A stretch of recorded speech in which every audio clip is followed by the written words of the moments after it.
Buenas noches, bienvenidos. Vamos a dar inicio a esta sesión científica del 19 de agosto. Marcelo, por favor, los asuntos centrados, si tenemos. Buenas tardes. Informamos que hemos firmado recientemente un convenio de colaboración mutua con la Universidad Nacional del Noreste. Por otro lado, estamos en vía de firmar un convenio similar con la Universidad del Litoral y con la Universidad Nacional de Rosario. Siguiendo con la modalidad educativa que ha tomado la sociedad en los últimos años, informamos que ayer dio inicio un nuevo curso de la Sociedad Argentina de Coloproctología, que es el taller de investigación clínica orientado a nuestra especialidad. Todas estas novedades y otras más están en las redes sociales de Instagram, Facebook y LinkedIn, sac.oficial, así que invitamos a todos a que nos sigan en las redes. Nada más. Muchas gracias, doctor Colinas, y vamos a dar inicio a la primera lectura. Se trata de la presentación de la doctora Agustina Jull, Javier Vilaggi y César Quijano, y el título es Tratamiento de la fisura anal crónica, resultado alejado de las anoplastías. Doctora, bienvenida y gracias por traer el trabajo a nuestra sociedad.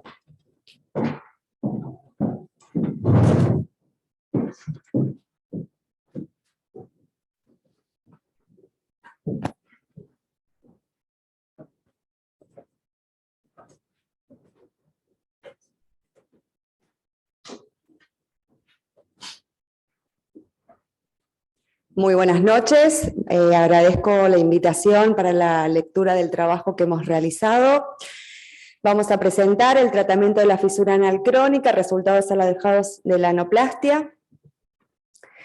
La fisura anal es un desgarro de la mucosa anal ectodérmica, que habitualmente tiene pocos milímetros y se extiende desde el borde anocutáneo hasta la línea pectínea, a la cual rara vez compromete.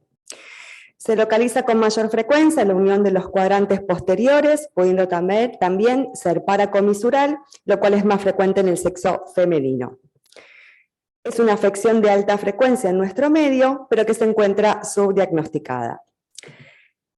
Clínicamente se presenta con intenso dolor anal que se exacerba durante la defecación y se prolonga después de la misma, y puede acompañarse en algunos casos de escasa proctorragia rutilante.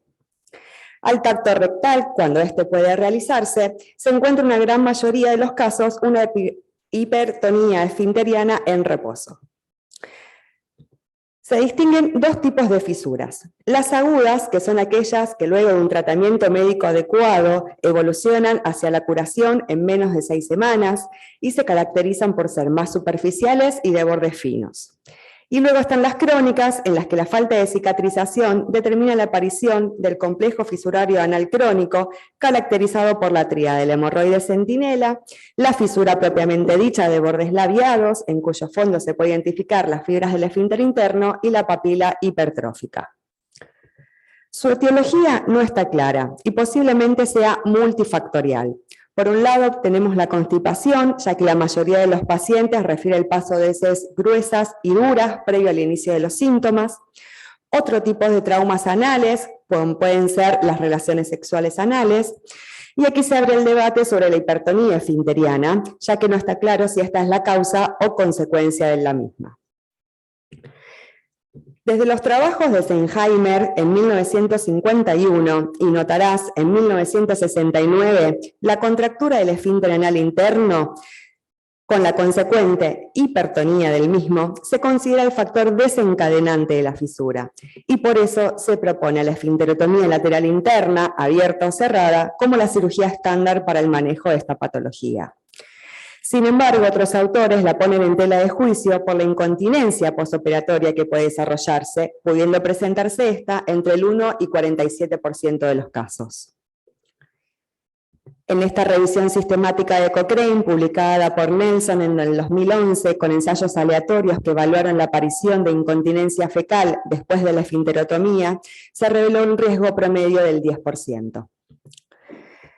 Todo esto nos llevó a la realización de este estudio, donde presentamos nuestra experiencia en el tratamiento de la fisura anal crónica primaria mediante el deslizamiento de un colgajo cutáneo a pedículo subcutáneo, como lo pregonaran los doctores Galván y Vilaggi Leiva, técnica que consideramos alternativa adecuada a la esfinterotomía lateral interna.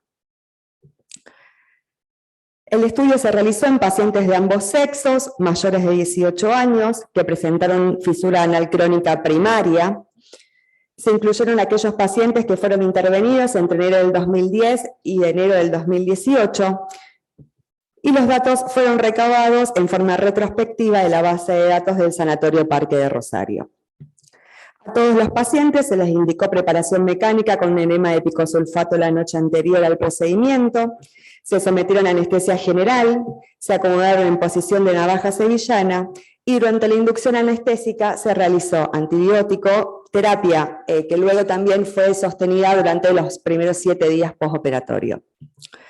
Durante el procedimiento se realizó la fisurectomía, previa identificación del esfínter anal interno, el cual se respetó. Se talló un colgajo cutáneo en casa que se deslizó y ancló a nivel de la línea pectínea con un surjet de Vicryl 5 ceros. En esta fotografía se puede apreciar el colgajo en casa, tallado y deslizado. Aquí se encuentra el colgajo cutáneo completamente suturado. Y en esta última fotografía se encuentra el colgajo en un control postoperatorio a los 14 días del procedimiento. Todos los pacientes estuvieron internados durante 24 horas en sala general con analgesia tipo AINES y luego la tolerancia oral con dieta blanda, y al alta se les indicó analgesia reglada y, de ser necesario, rescate con ketorolac o tramadol. Se les brindaron indicaciones precisas de cuidados higiénico-dietéticos, se recomendó una dieta rica en fibra, y en aquellos pacientes que no lograran una evacuación en las primeras 48 horas, se les indicó un laxante a base de picosulfato y magnesio. Se operaron por fisura anal crónica primaria un total de 168 pacientes, de los cuales 98 fueron del sexo femenino y 70 del sexo masculino. Se encontró un rango etario de entre 28 y 72 años. En el 43% de los pacientes se realizó solo anoplastia, mientras que el 57% se asoció además a hemorroidectomía. Se analizó la analgesia postoperatoria y se encontró que el 85% de los pacientes no requirieron rescate analgésico, el 14% requirió una analgesia con ketorolac postevacuatoria y solo el 1% con tramadol. Ningún paciente requirió el uso de la vía intramuscular o endovenosa luego del alta. Para evaluar el grado de satisfacción de los pacientes, se utilizó el cuestionario de McGill de dolor. Aquí se encontró que el 88% presentó un puntaje de 1, que significa la incomodidad, el 11% puntaje de 2, que significa dolor leve, y solo el 1% dolor que perturba. Ningún paciente refirió dolor horrible o extremo. La evaluación de la continencia postoperatoria se realizó según la escala de Wexner, considerando la frecuencia y tipo de incontinencias, no constatándose grado alguno de incontinencia al año del procedimiento. En cuanto al tiempo de cicatrización, se realizó en un rango que llevó de entre 4 a 8 semanas, con una mediana de 5 semanas. Esta cicatrización fue completa en el 61,3% de los pacientes. En el 33% se abrió la zona adora sin ninguna implicancia clínica y en el 5,3% hubo un desprendimiento lateral parcial del colgajo, lo cual solo retrasó la cicatrización. En aquellos pacientes en los que se asoció la hemorroidectomía no hubo mayor dolor postoperatorio ni retardo en la cicatrización de la herida. En ningún caso se presentó recidiva o persistencia de la fisura. El tratamiento clásico y el gol estándar del tratamiento de la fisura anal crónica es la esfinterotomía lateral interna, abierta o cerrada, que fue descrita por Brody en 1835 y que con el tiempo ha sufrido algunas modificaciones. Es una técnica que presenta una tasa de éxito del 90 al 100% con una alta satisfacción por parte del paciente. Sin embargo, muestra una recurrencia que oscila entre el 3 y el 8% y una incontinencia a heces de entre el 2 y el 23% y a gases que alcanza el 46%. La anoplastia con colgajo de avance fue descrita en nuestro medio alrededor de los años 60 para el tratamiento de diferentes patologías y puede utilizarse tanto ante la presencia de hiper como de hipotonía esfinteriana.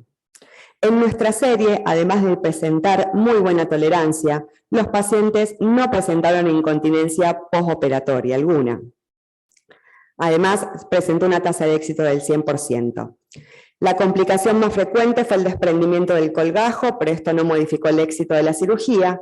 Y si bien al interrogatorio el comentario de los pacientes era que el postoperatorio era largo y requería de muchos cuidados, refirieron que de todas formas recomendarían este tratamiento a algún familiar o amigo.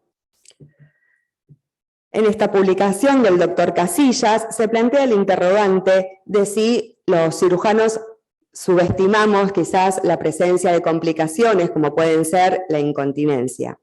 Aquí se evaluó mediante un cuestionario a pacientes y revisión de historias clínicas y se encontró que el 62% de los pacientes que lograron responder a esta encuesta, la mayoría refirieron una buena satisfacción y adecuada calidad de vida luego del tratamiento.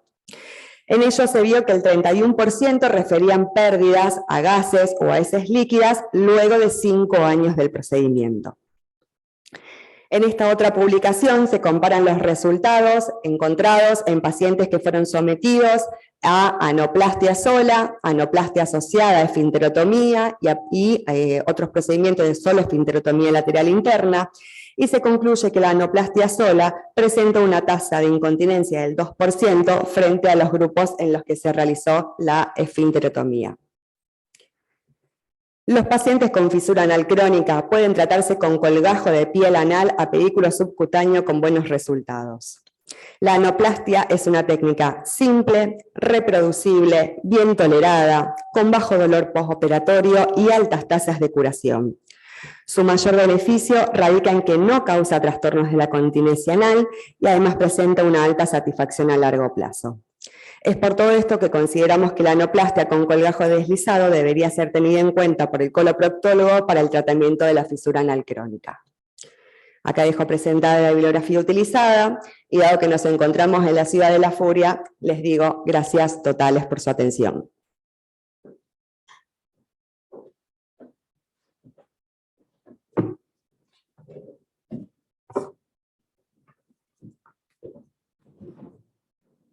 Muchas gracias, doctora, y antes de abrir la discusión, le quiero agradecer personalmente que haya venido de tan lejos para la presentación del trabajo. Muchas gracias. La gente que está en forma remota, si quieren hacer alguna consulta, levantar la mano y le habilitamos el micrófono. Queda abierta la discusión del trabajo de la doctora Hult y colaboradores.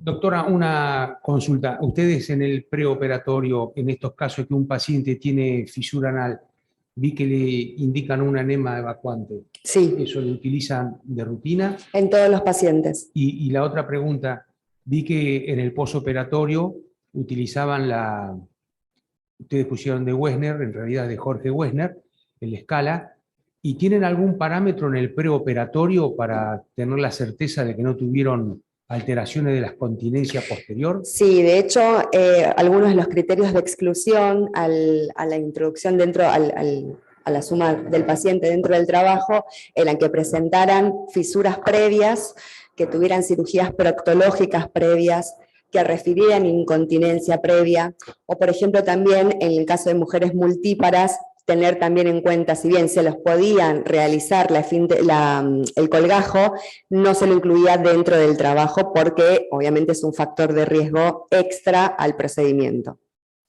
Bien, ¿alguna consulta? No, quería preguntar si bien no es el motivo del trabajo, si tiene alguna estadística de la incontinencia operada por su grupo cuando se hacía únicamente la esfinterotomía. Porque la esfinterotomía, como bueno, ya lo expresó muy bien, es una cirugía simple que tiene su porcentaje de incontinencia, pero en los pacientes bien seleccionados ese porcentaje se reduce muchísimo, y esta cirugía es una cirugía que agrega un postoperatorio más complejo y con sus inconvenientes también. Sí, a ver, como se dijo en el trabajo, en realidad el mayor el mayor comentario por parte de los pacientes es que requieren muchos cuidados y es un postoperatorio prolongado, más que nada basado principalmente en el tipo de curaciones que se sugieren luego del procedimiento, como son baños de asiento, y principalmente mantener la zona quirúrgica y la zona dadora bien secas para evitar este desprendimiento que, si bien se presenta, como dije, esto no agrega comorbilidades. Puede retrasar un poco la cicatrización, pero esta se logra de todas formas. Pero tenían, previo a cambiar de técnica, tenían un porcentaje... El grupo no realiza esfinterotomías. Nunca realizó No. esfinterotomía. Gracias. No, por favor. Sigue en discusión el trabajo. ¿Tenemos algo en forma remota? Bueno, muchas gracias, doctora, por el trabajo. Muchas gracias. Entonces, ahora vamos a la lectura del trabajo de la doctora Sandra Lencinas. Doctora Sandra, muchas gracias por traer el trabajo. El título es Resección total de pared colorectal en el FTRD. Muchas gracias, Sandra. Muchas gracias.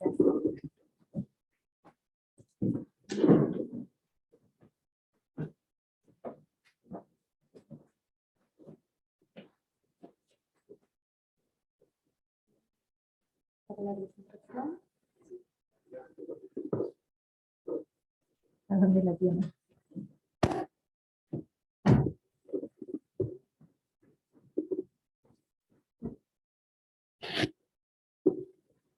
La buscaba. Gracias. Bueno, muy buenas noches a todos. Agradezco a la Comisión Directiva de la Sociedad Argentina de Coloproctología que me haya permitido realizar la presentación de esta nota técnica.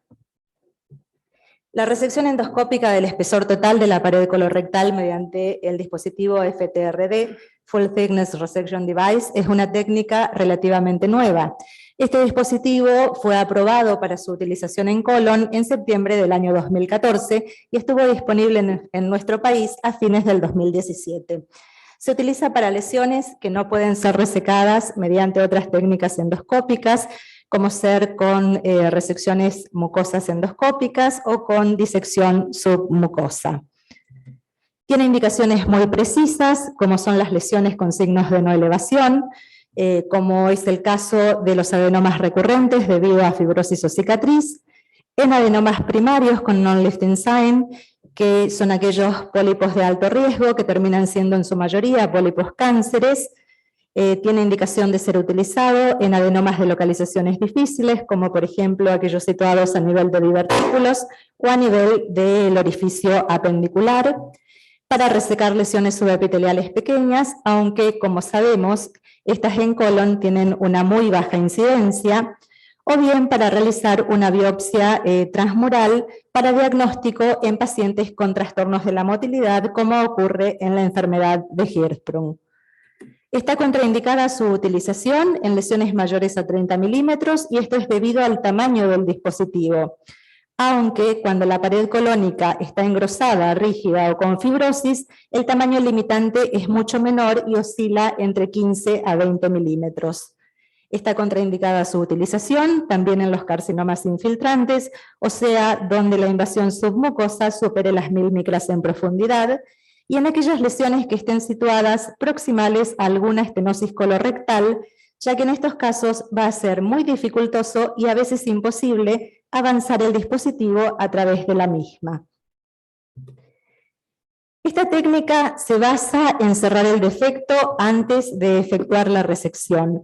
Para esto debemos duplicar la pared colónica como se observa en el esquema, generando un pseudopedículo donde se va a emplazar el clip. Inmediatamente por encima del mismo se cierra lanza, se corta y se reseca la lesión. O sea, clipar primero y cortar después es el concepto básico de esta técnica. Para realizar este procedimiento, el paciente tiene que realizar una preparación colónica adecuada, ya que si surgiese alguna eventualidad o alguna de las complicaciones, como son las perforaciones, debemos tratar de minimizar la contaminación de la cavidad peritoneal. Tiene que firmar un consentimiento informado en el cual se debe explicar detalladamente que tanto el sangrado como la perforación pueden ser complicaciones asociadas a este método. Este procedimiento se realiza bajo sedación anestésica y la profilaxis antibiótica se efectúa inmediatamente antes de realizar el mismo. Acá vemos el dispositivo en detalle, el FTRD, que no es nada más que un clip Ovesco modificado de 14 milímetros, que está montado sobre un capuchón que se coloca en la punta del colonoscopio.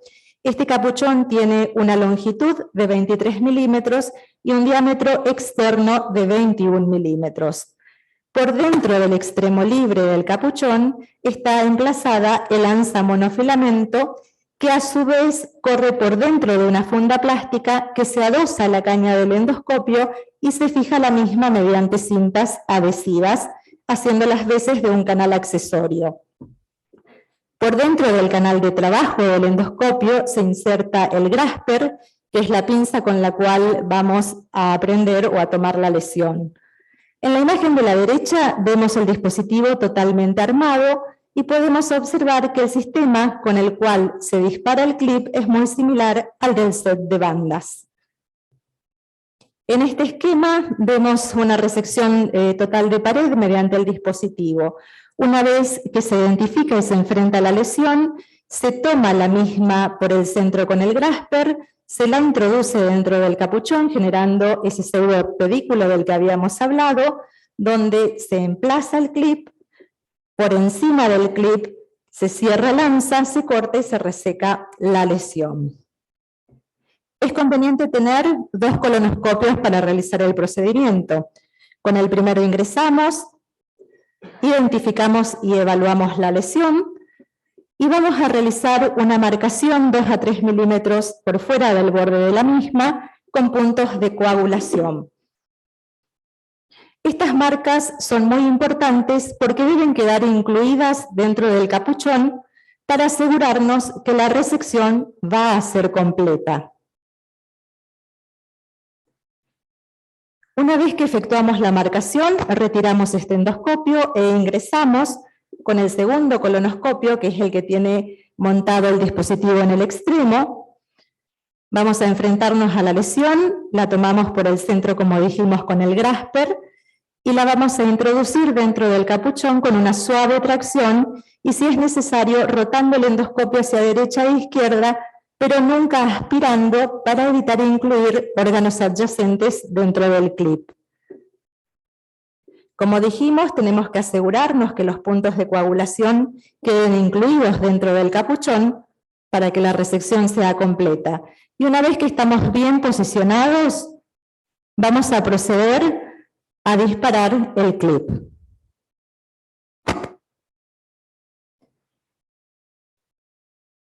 Inmediatamente cerramos el ansa, cortamos y resecamos la lesión. Vamos a retirar la pieza junto con el endoscopio, como estamos viendo en este momento. Y vamos a volver a ingresar con el primer colonoscopio para evaluar el sitio de resección. Tenemos que observar que el clip haya quedado bien emplazado, que no haya sangrado ni perforación y que la resección sea de pared completa.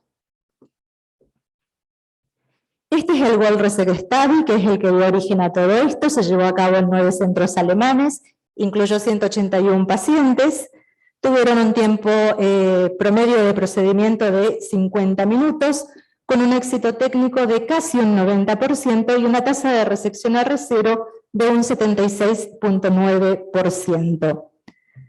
Dentro de los eventos adversos se incluyeron aquellos leves, moderados y severos.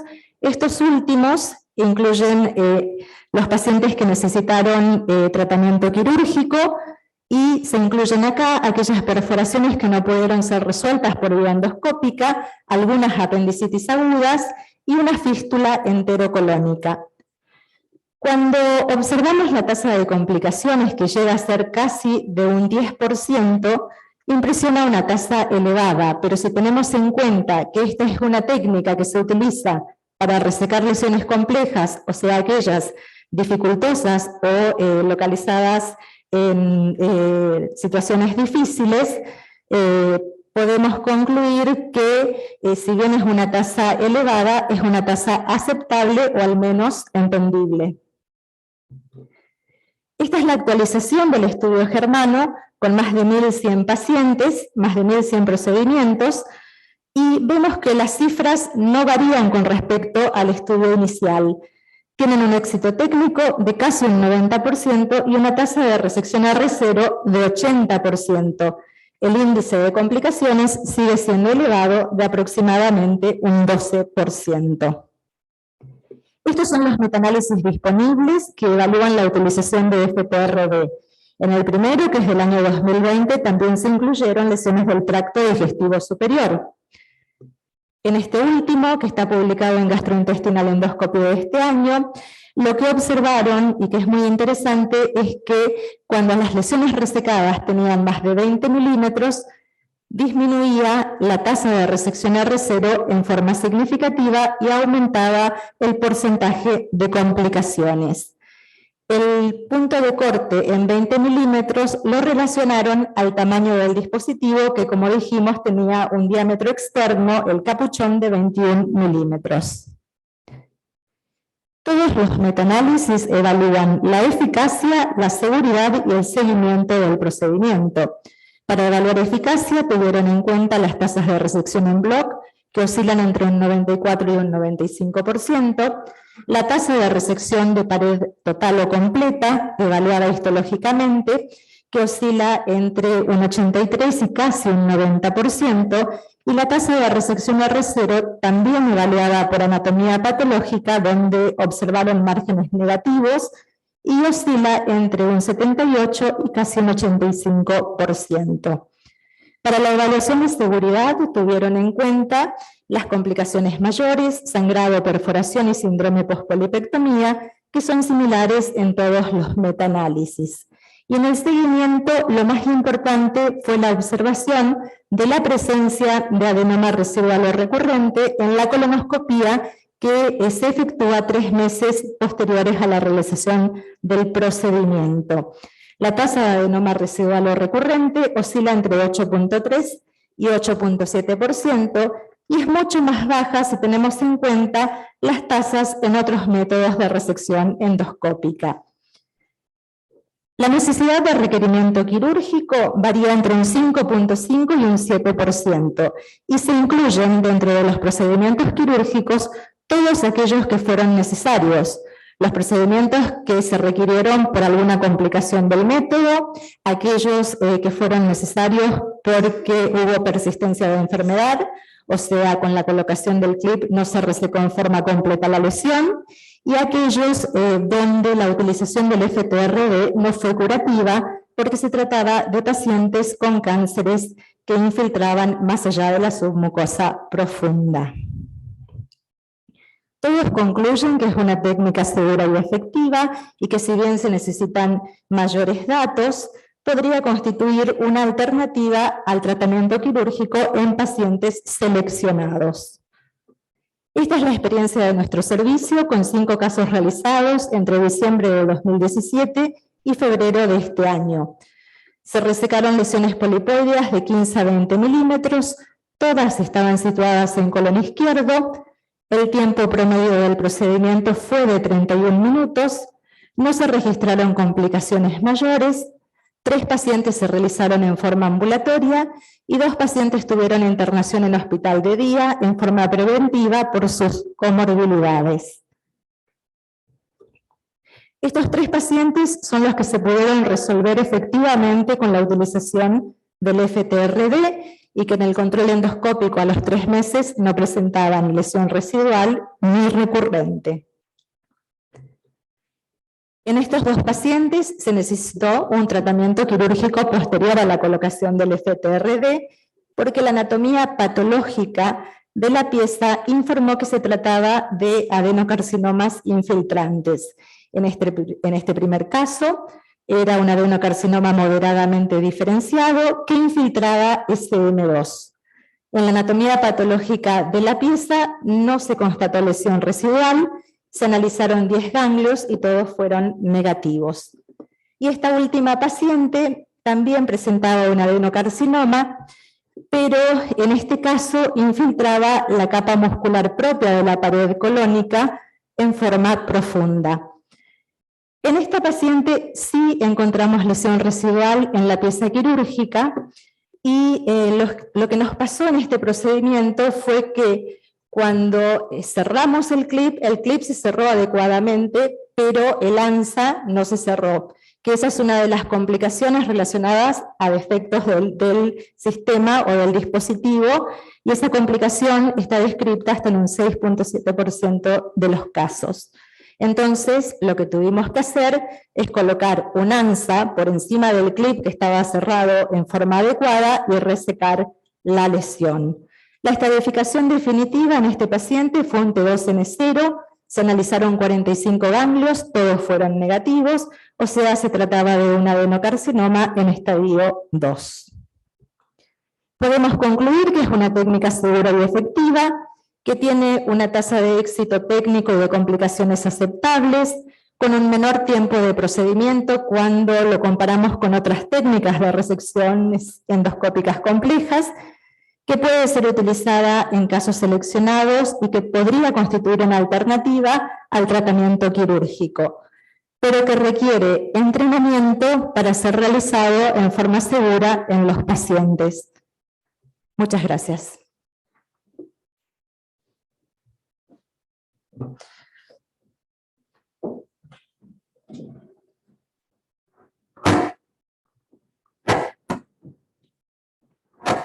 Muchas gracias, doctora Sandra. Queda abierta la discusión del trabajo resección total de la pared colorectal por FTRD.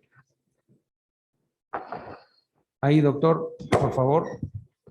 Buenas noches, Federico Carballo. Bueno, Sandra, primero quiero felicitarte, siempre a la vanguardia de la endoscopía, muy lindo trabajo.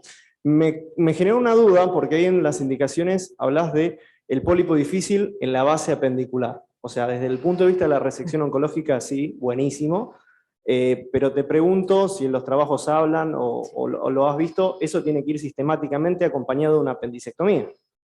Tienen un 20% de apendicitis post-colocación de FTRD.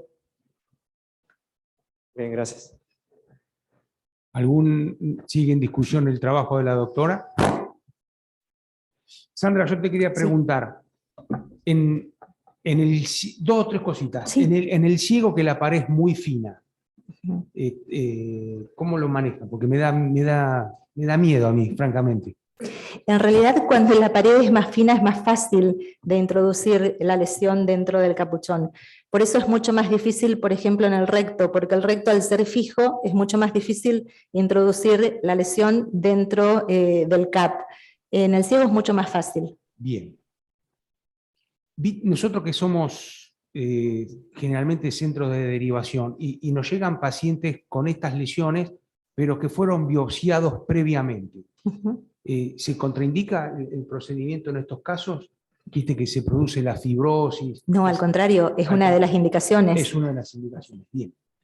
Nada, y un comentario, te felicito porque, como dijo recién Federico, estás en la avanzada, pero esto demuestra claramente que nosotros los cirujanos que hacemos endoscopía tenemos que estar muy afianzados con las biopsias endoscópicas y la biopsia óptica que tenemos que hacer cuando hacemos la semiología endoscópica para no hacer resecciones que no están indicadas, como pasó que se hizo una resección de espesor total de la pared y resultó ser un T2, por suerte terminó bien para la paciente, y eso a nosotros nos habilita no tanto para ver qué lesiones podemos sacar, sino para las que no podemos sacar y que es mucho mejor para el paciente y no para el ego nuestro. Así que para mí te felicito, Sandra, muchas gracias por el trabajo. ¿Alguna otra pregunta? Acá el doctor Tirre. Espere el micrófono, por favor. Felicitaciones por el trabajo, realmente yo personalmente no lo he hecho, pero me quedó una duda en el caso en que colocaron el clip y no cerró el ANSA. Después pasaron otra ANSA. Sí, retiramos ese colonoscopio que es el que tiene montado el capuchón. Pero esa es la pregunta, o sea, al quedar cerrado el ANSA, No, Lanza no se cerró. El Lanza directamente no se cerró. Lanza va en la punta del capuchón y no cerró. Fue una Retiramos el colonoscopio y volvimos a ingresar con otro colonoscopio y con un ANSA común la colocamos por encima del clip y efectuamos la resección. Exactamente, pero fue una mala interpretación mía. Yo pensé que había cerrado y no había cortado. Es una de las posibilidades que puede ocurrir por defecto del dispositivo. En ese caso, En ese caso tenés que ir a cirugía. no, porque el clip quedó bien cerrado y se efectuó la resección, solo que esa resección no fue completa y creemos que fue por el defecto del dispositivo. Pero la pregunta, discúlpame, en el caso que cierre el ANSA y no llegue a cortar el primer ANSA, Sí. ¿cómo sacas el colonoscopio? Porque eso va por fuera. No, porque el colonoscopio directamente, el clip, el lanza está en la punta, en el extremo del capuchón, no cerró. El clip se disparó y cerró perfecto, pero el lanza no cerró, entonces retiramos el colonoscopio Sí, con todo el dispositivo. En el caso de ustedes, sí, yo pregunto en el caso de que se cierre el ANSA y no llegue a cortar. No sé si me explico. Sí, Yo vi un caso hace muchos años cuando pasé por el servicio de Angelita y se cerró el ANSA y no cortó la lesión y tuvieron que llevarlo a cirugía con el ANSA puesta. Con el ANSA puesta. También nos pasó en algún momento, en alguna oportunidad, cuando intentamos resecar alguna lesión. Perfecto. Lo que sí también puede pasar es que no cierre el clip, que cierre el ANSA y que se corta, entonces hay una gran perforación que si no se puede resolver endoscópicamente también es de tratamiento quirúrgico. Bueno, muchas gracias y nuevamente felicitaciones. Gracias. Hay una pregunta que escribieron en el chat. El micrófono, por favor. Sí, buenas tardes para todos. Felicitaciones a la doctora por la excelente presentación. Mi duda es en el adenocarcinoma, en el pólipo cáncer que terminó siendo un cáncer infiltrativo, si en ese caso, ya que es una resección de pared completa, le hacen, después de la resección laparoscópica o abierta del segmento afectado, quimioterapia adyuvante, más allá que no haya más que lesión de la capa muscular. No, esta paciente era un estadio 2 y no necesitó tratamiento adyuvante posterior. Era un T2 en 0.